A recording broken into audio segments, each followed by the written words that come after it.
Ever pondered this question, is it faith, work, or both that brings salvation?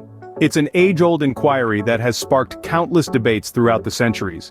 In the Christian faith, the question of faith and works is no less complex or contentious.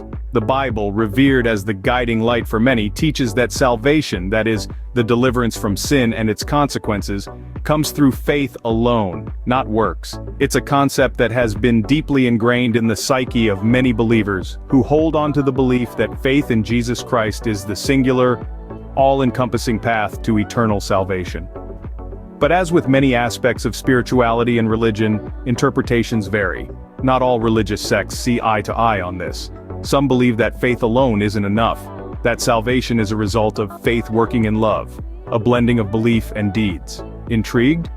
So let's delve deeper. Take the Catholics, for instance. They believe salvation comes through faith working in love. Now, what does that mean? Well, let's delve into the book of James, specifically James 2 verses 24 and 26. Here we find, see how a person is justified by works and not by faith alone. So also faith without works is dead. This is a fundamental belief for Catholics. They hold that merely declaring Jesus is Lord and accepting him in your heart is not the full picture. There's more to it. With his grace, they believe following his commandments becomes a part of the journey.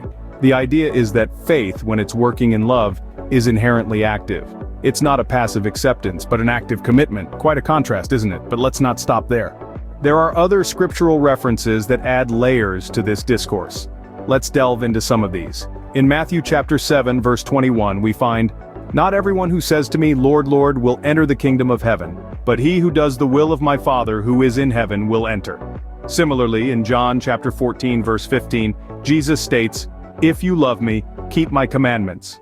Romans chapter 2 verses 2 through 8 underscores the importance of righteous deeds. And Galatians chapter 5 verse 6 emphasizes that the only thing that counts is faith expressing itself through love. Philippians chapter 2 verse 12 encourages us to work out your salvation with fear and trembling, while 1 Corinthians chapter 13 verse 2 reminds us that without love, we are nothing. So as we see, faith and works aren't two separate paths to salvation, but rather two sides of the same coin. The question isn't faith or works, but rather, how does faith work in love?